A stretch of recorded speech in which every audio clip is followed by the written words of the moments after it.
Welcome to the VO2 Lounge podcast, the podcast dedicated to delivering the science on today's trending fitness topics, saving you valuable time from endless internet scrolling. Today we'll be looking at what are the most effective training intervals, the HIIT science. We'll cover over the course of this episode the scientific basis for high intensity interval training, effects of different interval training programs on cycling time trial performance, adaptations to aerobic interval training. Is there an optimal training intensity for enhancing VO2 max, Tabata training, and how it's one of the most energetically efficient high-intensity intermittent training methods? So without further ado, let's get into this episode. So starting with the need for high-intensity interval training in your training plan. So let's understand the basis of which you need to perform these intervals. So a paper titled The Scientific Basis for High-Intensity Interval Training is a good place to start. From this, we can get a pretty good foundation on the need for HIIT training. So, understanding the physiological adaptations resulting from endurance training is well established in sedentary and recreational active individuals. However, the picture becomes a bit less clear when examining highly trained endurance athletes.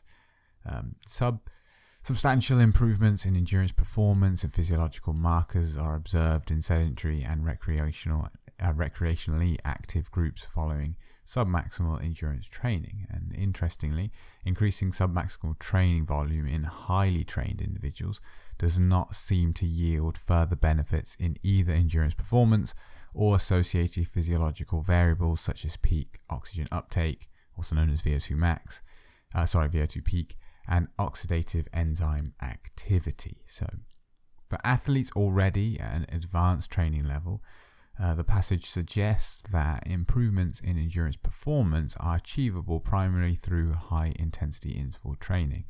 The limited research on muscle enzyme activity in highly trained athletes after HIIT reveals no significant changes in oxidative or glycolytic enzyme activity, despite notable enhancements in endurance performance.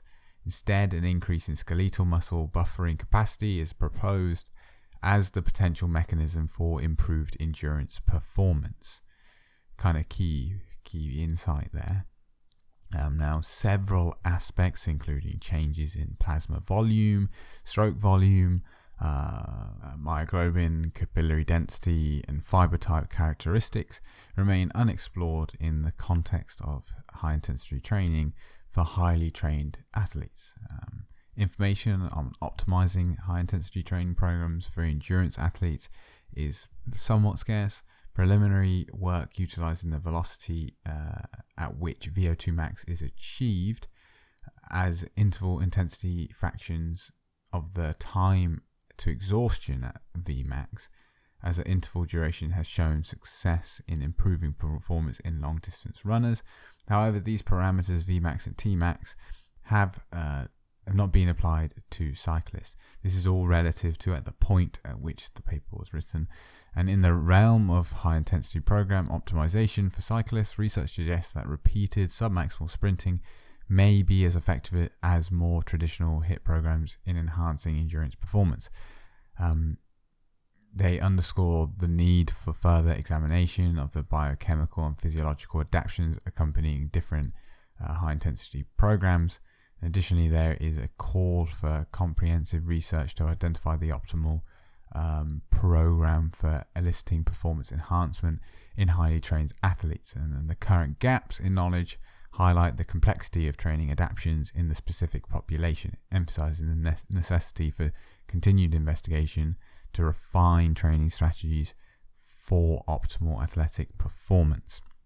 So the main takeaway, I'd say, from this paper is essentially identifying that there becomes a point where high-intensity intervals are required to elicit further adaptations. It's not as clear as to where they're coming from. This idea, as we'll get onto later, of the buffering capacity and basically the body's ability to continue to perform under this stress seems to kind of be where the gains appear to be coming from. The next question, as is kind of proposed by that previous paper, is long versus short intervals. So how long should your intervals be? or how short should they be? Which is more effective? What is the optimal duration? What's the optimal intensity? The study title, Effects of Different Interval Training Programs on Cycling Time Trial Performance, provides a good insight into where we should be putting our focus. This study involved 20 provincial level male endurance trained cyclists, and before each laboratory visit, cyclists refrained from heavy training and maintained their regular diet for 24 hours prior to arriving. Now, upon arrival, their weight was measured in cycling shorts on a precision balance, determining the starting work rate for subsequent exercise performance test. Skin fold thickness was also used to estimate percentage of body fat. Each cyclist performed a 25 kilojoule sprint test on their electronically braked cycle ergometer. Just imagine it as like an indoor trainer, but a fancier one to some extent, but the same thing for the most part. After a warm-up, they completed the sprint as fast as possible, followed by a short warm-down and 30 minutes of rest. Subsequently, participants performed a simulated 40-kilometer time trial on their racing bikes mounted on an air-braked ergometer. Again, just two separate forms of indoor-esque training platform. So here you can see they're just trying to characterize two different physiological parameters to some extent. The 25 kilojoule sprint, effectively, the more power you can put down, obviously the faster this sprint is going to occur. So your measurement is purely time. If someone completes the sprint in 10 seconds, they've clearly put out more power to achieve said goal. And then they're looking at a purely time-based, how long can you ride? And obviously, because this is on an indoor trainer-esque machine, then you're purely isolating the power outputs to achieve the 40 kilometer time trial rather than aero and watt per kilo, so to some extent. Now, 3 days later, the cyclists underwent an incremental exercise test to exhaustion on a cycle ergometer, again starting at 3.3 watts per kilogram and increasing until exhaustion. Peak sustained power output was determined, and subsequent submaximal steady state rides were conducted at different percentages of peak power. Now, during the incremental tests, respiratory and cardiovascular parameters were monitored, and blood samples were collected for lactate measurements. These include heart rates were recorded using sports test monitor, as they've described it, but just a heart rate monitor. And participants were then randomly assigned to one of 5 interval training protocols. This is where it gets closer to what we're trying to understand. Now, these involved 6 sessions over a 3-week period. Each session lasting about 60 minutes had specific work-rest ratios and intensity levels. Training protocols were designed in consultation with coaches, cyclists, and sports scientists, considering realistic sessions for well-trained riders during competition preparation. The amount of work in each session varied due to non-linear relationship between work and exercise intensity. Now, the results are, it's easy to sort of interpret when you've got the paper in front of you, but the main thing you can glean from it is that in this instance, remembering, so they've got a 30-second interval at 175% of VO2 max, 1 minute at 100%, 2 minute at 90%, 4 minute at 85%, 8 minute at 80%. So what they've done here is correct. Higher intensity means shorter duration. They measured, as I've said already, the 4 kilometer time, a change in peak power, and a change in sprint power. Now, interestingly, 4-minute group was showed the highest response in 40 kilometer speed or time, largest change in peak power, and largest change in sprint power. So across all 3, which there's almost 2 takeaways to that. One, you could take away that this 4-minute interval is optimal.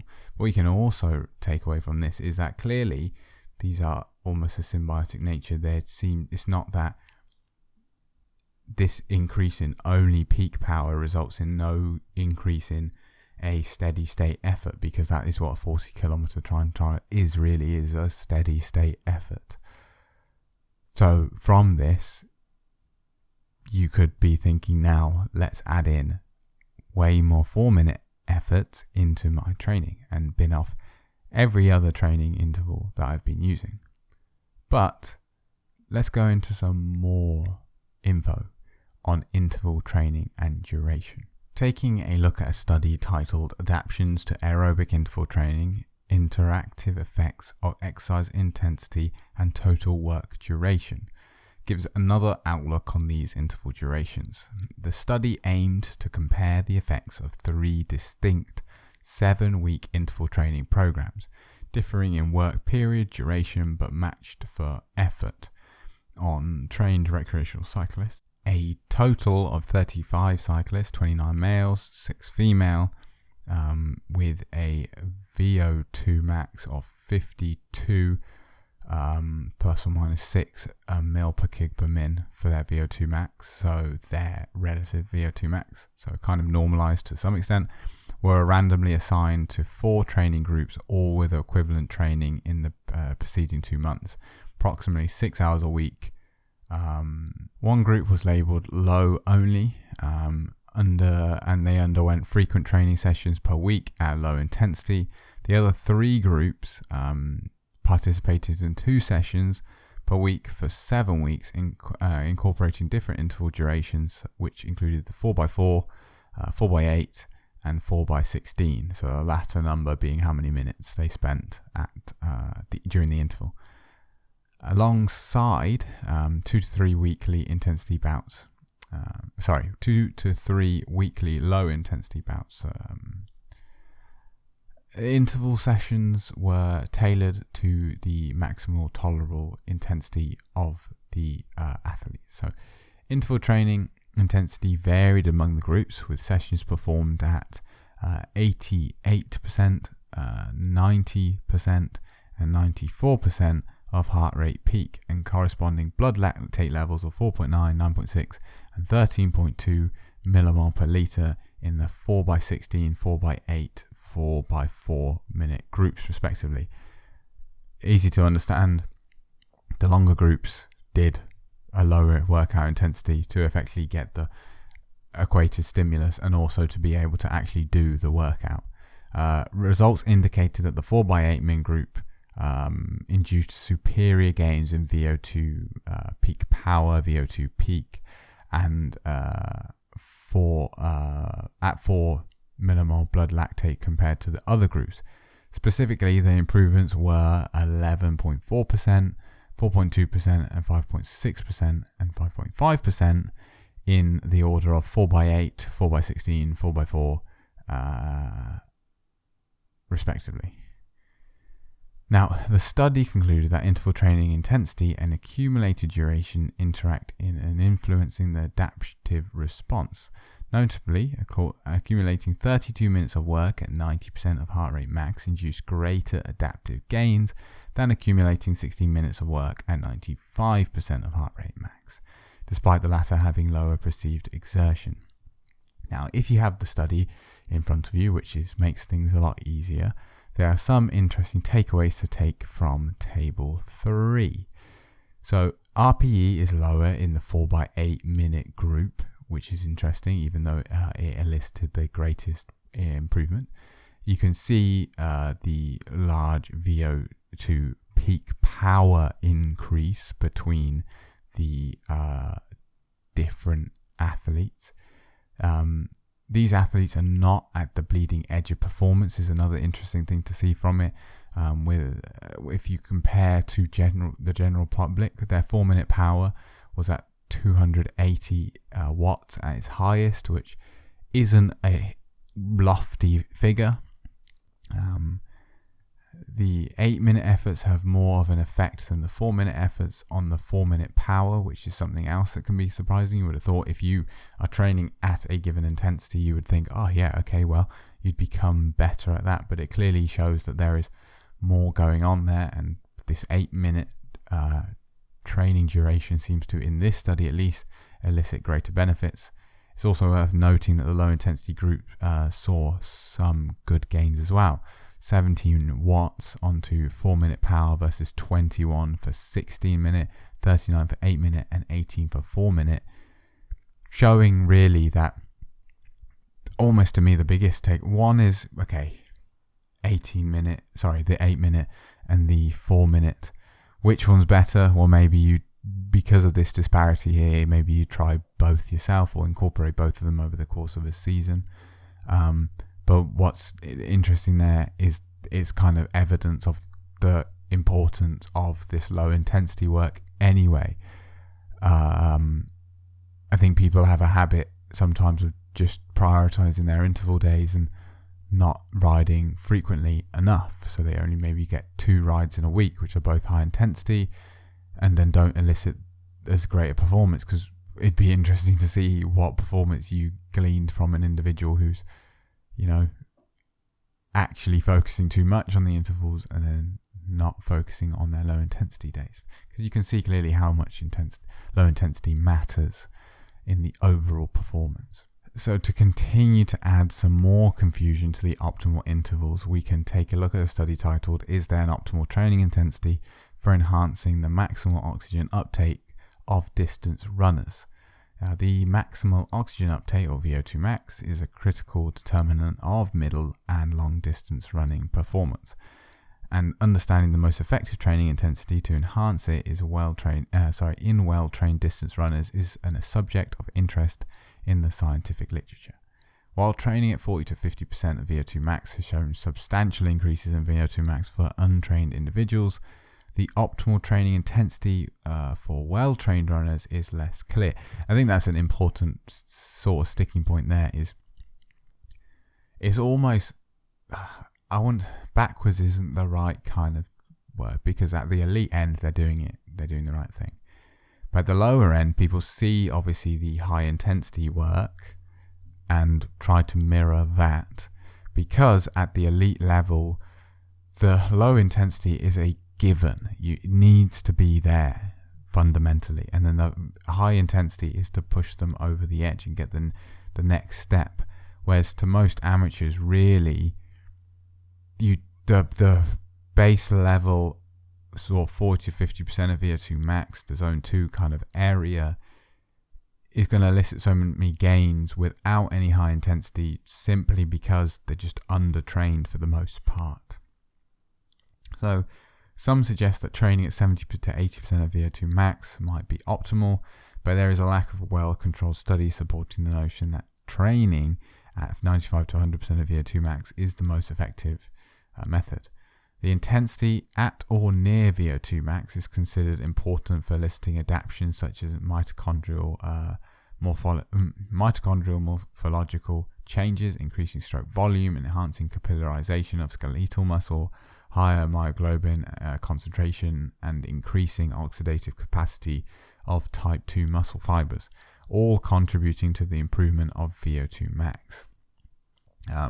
Obviously, type 2 fibers traditionally, they are pushing towards the anaerobic side, the raw kind of high force production, high sugar demands, so on and so forth. But the more you can make them to have an oxidative contribution towards your work, which is primarily oxygen requiring, the more performance you're going to gain, because you're using more of that cross-sectional area of your muscle.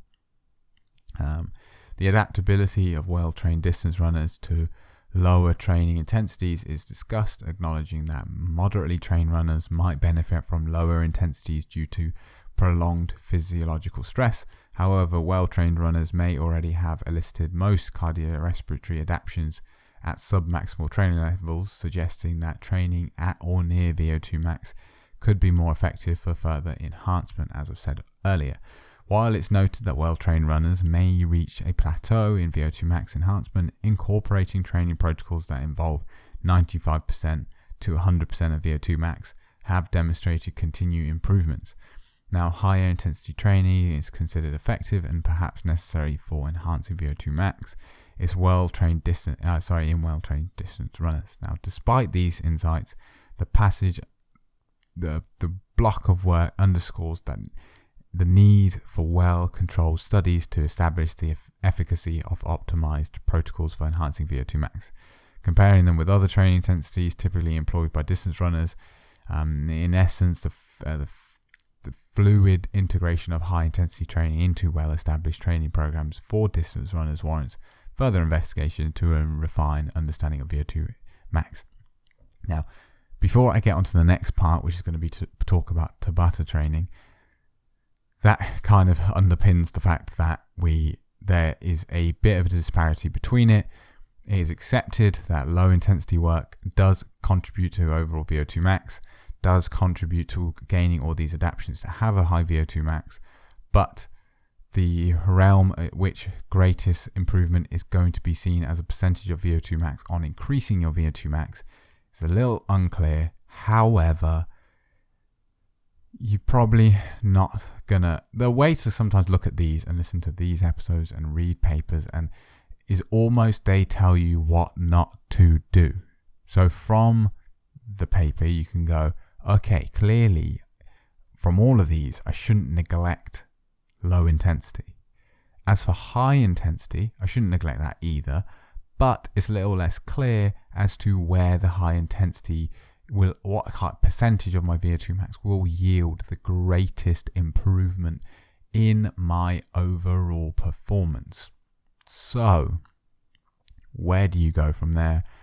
Well, you try and increase your volume, and then with the high intensity, a good way of doing it is, especially life is pretty long, seasons are long, and a good way of doing it is maybe one season or at two different peaks in your season. Maybe the first race of the year, try going into a block of 4 weeks, sort of estimate or do a test on your FTP in the case of cycling or running. Try just use some kind of metric, whether it's where your heart rate is at a given interval, whether it's what you can maintain for an interval, whatever it is. Pick something, stick with it, get a kind of gain on it, do maybe 4-minute efforts. Then the next kind of 4-week block that you do maybe in 3 months time, after a bit of downtime, maybe you've just done a marathon or maybe you've had a big block of racing and riding, and then you take a little 1 week break, then you come back, or 2-week break, and you want to build up again for another A event. Then try the different methods, maybe 8 minutes, and just see how the body reacts, see what you psychologically find easier, because there's clearly with the RPE, in the one study, it appeared that, or the at least RPE fed back was that it was lower for the 8-minute tests. That's highly subjective. It literally is very perceived exertion. So it may be that you find 4 minutes efforts, yeah, they're a higher output, but maybe subconscious, maybe it caters towards a sport you did when you were younger that maybe had that kind of level of intensity for that duration, whereas maybe if you're someone who's done endurance sports for longer, the idea of a longer interval with less discomfort sounds better to you. So as I mentioned, let's move on to other training durations. Obviously 30-second intervals were mentioned, but let's go into specifics of, say, for example, Tabata training. Now there is a paper titled Tabata Training, one of the most energetically effective high-intensity intermittent training methods. We can understand whether or not this is found in science. So the 6-week training utilizing the IE1 protocol, as they titled it in the paper, later termed Tabata training, demonstrated significant improvements in both the maximal accumulated oxygen deficit and maximal oxygen consumption. So the key part of all this training and the reason for the, say, 20 seconds on, 10 seconds off, 30 on, 30 off, 40 on, 20 off, all those kind of combinations from this is to accumulate the greatest oxygen deficit throughout the intervals. And that's why the first one should be easy, and then as you get on through, they get harder, unlike in the way a 8-minute on, 4 minute off, or 8 minute on, 8 minute off effort is not the same in that way. Maybe there is fatigue setting in, whereas this, within the interval, the idea is starving the system, so somewhat of just leaning on that glycolytic system and leaning on the just replenishment and buffering and so on and so forth, which we'll all get into. But the regime comprised of 4 days per week of exhaustive IE1 exercises, or let's just call it Tabata exercises, consisting of 7 to 8 sets of 20 seconds exercise to exhaustion, and 1 day per week of 30 minutes of continuous exercise at 70% of VO2 max, with subsequent non-exhaustive Tabata sets. This high-intensity intermittent exercise proved highly effective in enhancing sports-related physical fitness, as evidenced by the increased VO2 max and maximum accumulated oxygen deficit during the training period. The text emphasizes the specificity of training effects, noting that exercise targeting specific muscle groups or energy releasing systems yield improvements in those areas, while anaerobic training enhances anaerobic capacity. Aerobic training elevates aerobic capacity, VO2 max. Now, the Tabata protocol, being highly demanding and stressing both energy systems maximally, stands out as a comprehensive aerobic and anaerobic training method, because you are leaning on the aerobic system to kind of, it could be if you say you're doing 40 on, 20 off, or whatever combination, or in this instance, let's say 8 sets, where there's 20 seconds of exercise, you're still looking at several minutes of work. And in the case of 40 on, 20 off, you're looking at 10 minutes of work. So the aerobic system really has to come in there to fuel the work, to replenish the muscles, provide the fuel and the substrates to move, to continue through the exercise. But during that high intensity bout, maybe at the beginning, at the end, so on, especially when you're starting to deplete substrate availability at the muscle, the anaerobic system can start to pick up some of the weight to enable you to continue through that bout of exercise. And then when it demands for ATP to be replenished around the muscle, the aerobic system has to step in and go and push that, generate that ATP again to allow for subsequent intervals. Now, contrary to expectations based on the high intensity of the Tabata protocol typically associated with anaerobic training, the study revealed an increase in VO2 max. This apparent contradiction is explained by the specificity of training and its effects on energy release.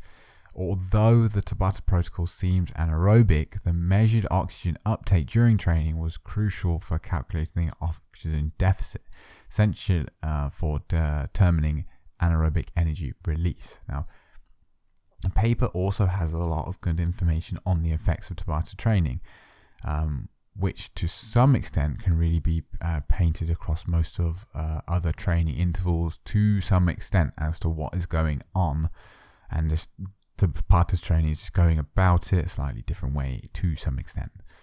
But the text discusses the peripheral adaptations after Tabata training, highlighting that the rapid increase in VO2 max within 2 or 3 weeks, and suggesting that changes in the morphology of the heart are not expected during such a short time. Peripheral factors such as increased oxidative enzyme activity in skeletal muscles are proposed to contribute to the rapid improvement in VO2 max. However, some studies report conflicting results, indicating that changes in peripheral factors may not always correlate with increased VO2 max. That I'm just going to pause it right there for 1 second to say that is a really key bit of information that I think relates back to how online training plans work, and to some extent what's going on there, because you'll get a lot of people who say, I used this platform for 5 weeks, saw amazing results, but then maybe you dipped off, peaked, so on and so forth. And that's why these sorts of intervals really need to be left for either in the season as tune-ups to reignite things. But in reality, if you're racing frequently, maybe if you have a week off and then you come into a new race week and you just want to touch things up a bit, these are great. Or on the lead in to your A event, it's a road race, and maybe if you've got 3 weeks off racing leading into that, these are great. But doing these in the winter is a waste of your time. You are going to be stimulating systems that are not necessarily ready, or are going to peak early and then dwindle away, or maintaining them throughout the season is just not going to be conducive of a good season and good performance. Obviously for runners, because this information can really somewhat fit both, but for runners where maybe you're doing 2 marathons a year at opposite ends of the year, say February and then October, then it's much easier to identify these events, lead into them, do this kind of on-off style approach of work, really get into some oxygen debt, really see these 2 to 3 week jumps in performance arrive on the race line. But for cyclists where you can often end up having really hectic schedules, back-to-back races, and it's harder to kind of identify these are your in-season intervals to stimulate these adaptations, or right before the beginning of the season, and then you use racing and these as kind of like little stimulus to keep things going. These are not straight out of your base season, still like 6 weeks away from racing, or even worse really, in your base season, like you'll see sometimes on certain platforms. You'll get people doing Tabata style training in like December when they've started the training plan in October, and the A event might be in August, and it's like, whoa, this is so far away. Really, it's time to just do some zone 2. But anyway, back to the topic. The frequency and duration of Tabata training sessions are also discussed. While the original Tabata study involved 4 days of training per week, recent research suggests that a frequency of 2 times a week may be sufficient to induce adaptations in aerobic energy releasing systems. The expression of the PGC1 alpha, a key transcriptional coactivator, remains high for several days after Tabata training, potentially explaining the enhanced oxidative metabolism observed even within just 2 days of the training interval. Now, this is why Tabata training is so useful for if you get ill, if you go on holiday, if you are without training for a week and then have an event, say you arrive on the Thursday and you've got an event on the Saturday, these are the interval. I mean, it's a bit awkward then. You would ideally do it on the Thursday, but if you got like 4 days and you really want to regain some fitness, a day of zone 2 or this and then some zone 2, these intervals elicit responses so quickly that they are great for that kind of instance. We can also gain an understanding of other improvements to buffering capacity, improved circulation. An essential factor contributing to the improvement of maximal accumulated oxygen deficit are high intensity interval training, including Tabata training, is the enhanced buffer capacity of the muscle recruited during this type of training. The increased buffer capacity allows for more efficient muscle lactate formation, resulting in proportional glycolytic ATP production during high intensity exercise. A study by Shark et al. Demonstrated the substantial 37% increase in muscle buffering capacity after 8 weeks of sprint training, providing a plausible explanation for the evaluated MAOD observed after HIIT, including Tabata training. So these are why really, especially like if you're going into crits and road races, this is the kind of training that allows you to try get in multiple breaks, recover more breaks, and when you're in a breakaway or just going around the circuit, keeping with the group or keeping with the break through various different bouts of high intensity, whilst then being able to drop down still what is your tempo and not capitulate. Now, carnosine is also known to contribute to muscle buffer capacity by 5 to 10%, may play a role in enhancement. This is something you can also supplement, what people often do, which I have spoken about in another episode titled, I believe, Performance Enhancing Supplements.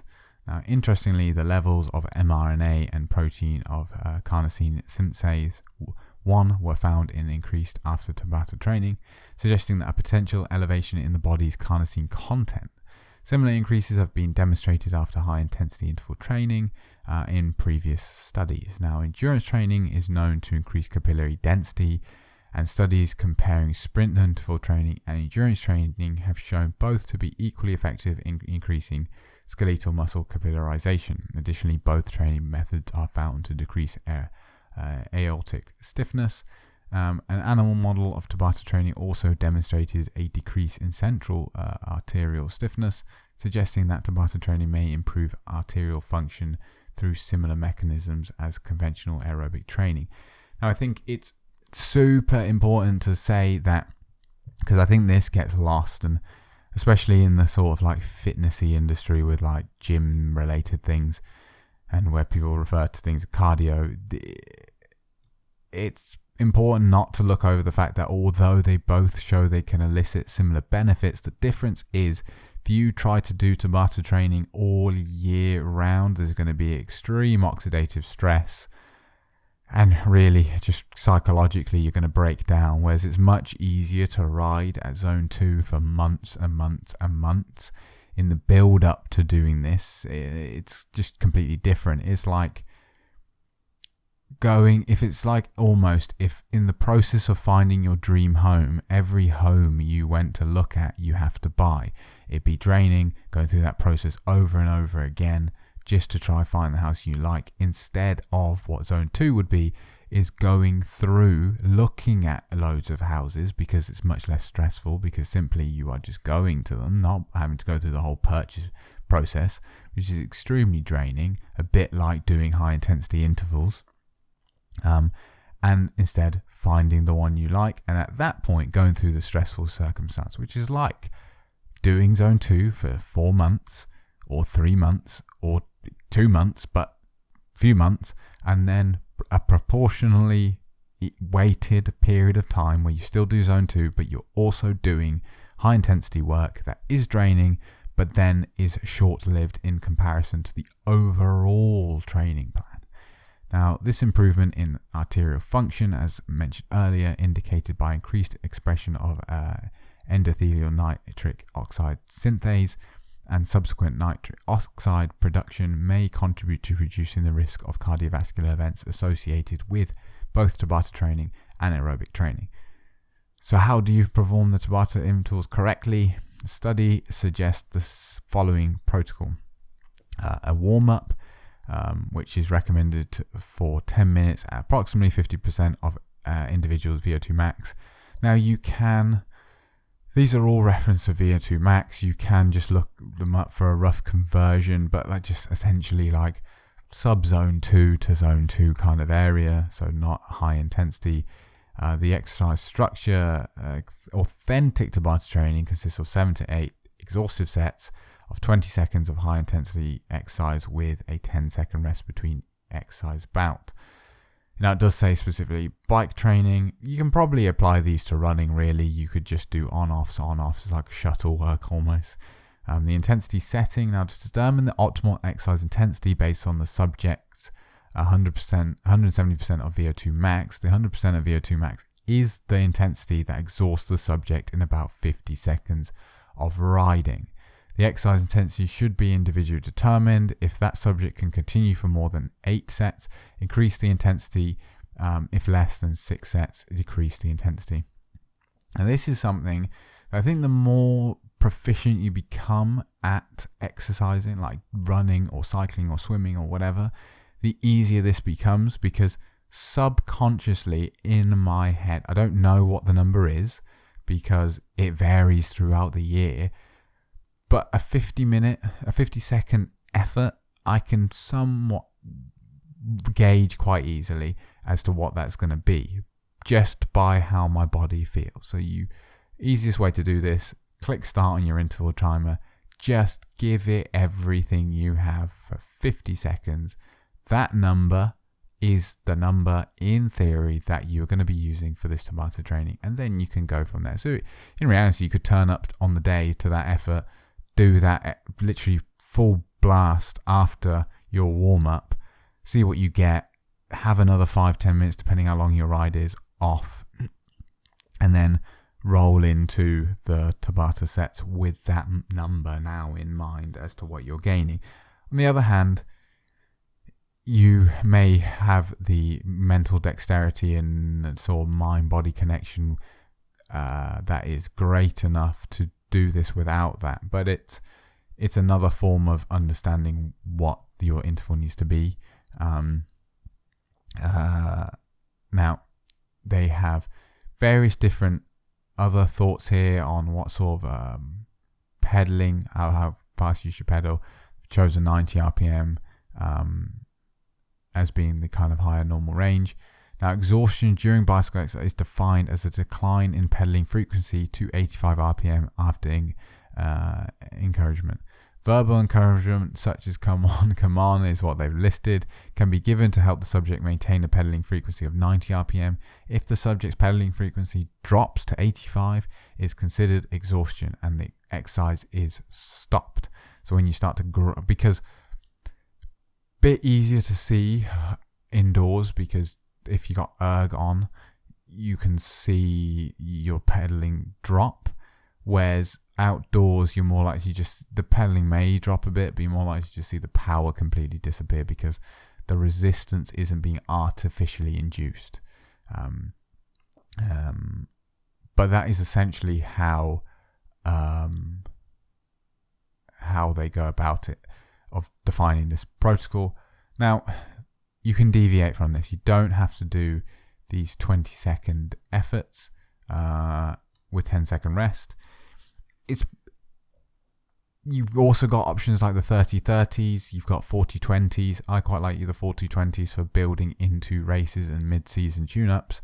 I feel as though at least the power output value is more in line with what I would do in a race, so I like to use it. But after reading this article, I am interested to try the 20-10 method and do 7 to 8 efforts and see if it elicits any greater response. Now, for examples of workouts, which I've already kind of stated there, I think these can be split into two camps: the upper aerobic development and race prep.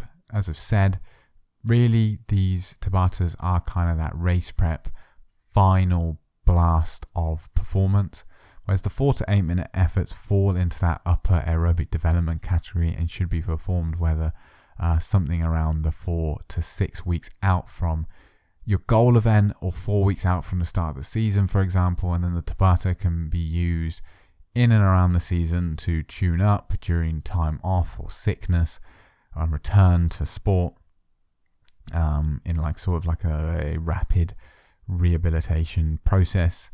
And it's worth noting that for the longer 4 to 8 minute intervals, again like Tabata intervals, the intensity these are performed at is quite a wide range depending on the athlete's training level. You're looking at between 110 to 125% of FTP, but again, it depends on the individual really for the most part. For more content like this, explore my previous episodes and consider following, rating and sharing the podcast wherever you get your podcasts from. Share your thoughts or suggest future topics at the vo2lounge@gmail.com or in the VO2 Lounge Discord server, or links down below. Thank you for tuning in. Until next time, it's goodbye.